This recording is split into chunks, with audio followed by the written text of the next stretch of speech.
Le mythe de l'origine du Guarani.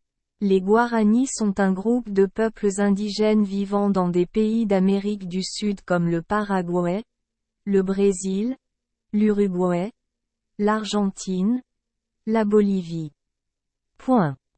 Bien qu'ils ne soient pas une civilisation brillante comme les voisines, ils ont traversé des années de colonialisme.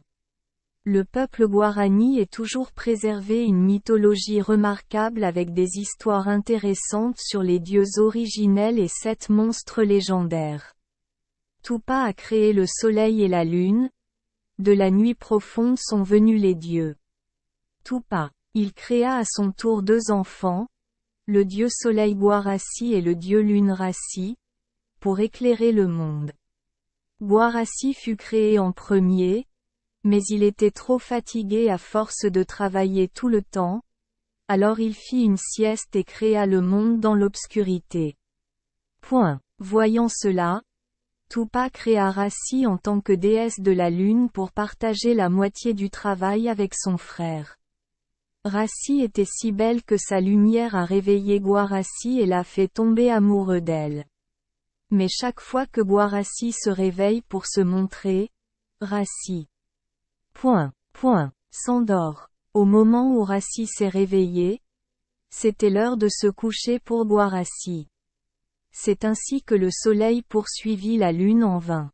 Guaraci pria le dieu Tupa de créer le dieu de l'amour Ruda. Ruda ne se soucie pas du jour ni de la nuit, devenant le facteur de leur histoire d'amour, fuseau horaire.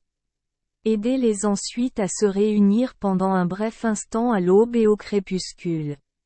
En particulier, les éclipses solaires et lunaires sont les moments où l'amour entre les 2 dieux est le plus passionné. Tupa a créé le monde et l'humanité. Avec l'aide de la lumière de Raci, Tupa est descendu sur terre. De la colline où Tupa et Raci ont posé les pieds, il a tout créé.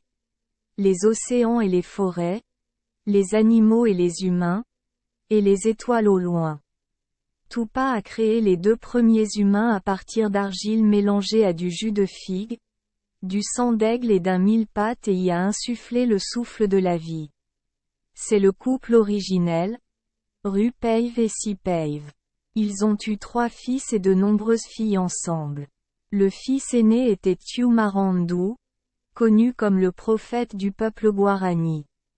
Le deuxième fils était Marangatu, un chef bienveillant et père de Kerapa. La femme qui a donné naissance à 7 monstres légendaires. Le plus jeune fils est Japeza, le filou fourbe, le mouton noir, de la famille. Japeza s'est ensuite suicidé, mais a ensuite été ressuscité et transformé en crabe provocateur. Il y avait trop de filles pour les compter, mais la plus importante d'entre elles était Porésie, l'héroïne déchue. Il s'est sacrifié pour vaincre le mal, tuant 7 monstres. Après avoir créé l'humanité, Tupa a continué à donner naissance à 2 autres dieux, le dieu Angatupiri représentant le bien et le dieu To représentant le mal. Il confia aux 2 dieux, le bien et le mal, la direction de l'humanité puis retourna au ciel. Des fils et des filles du couple originel est né le peuple Guarani, peuplé et prospère. Merci les enfants des Esperluette Croisillon 39. Avoir écouté des contes de fées au jour Esperluette Croisillon 39. 8. Espérons que les histoires apporteront aux enfants des moments heureux et significatifs. Si vous aimez notre chaîne, veuillez appuyer sur le bouton S Esperluette Croisillon 39. Abonner, pour ne manquer aucune histoire intéressante. Je vous souhaite une bonne nuit de sommeil et de beaux rêves. Rendez-vous dans la prochaine histoire.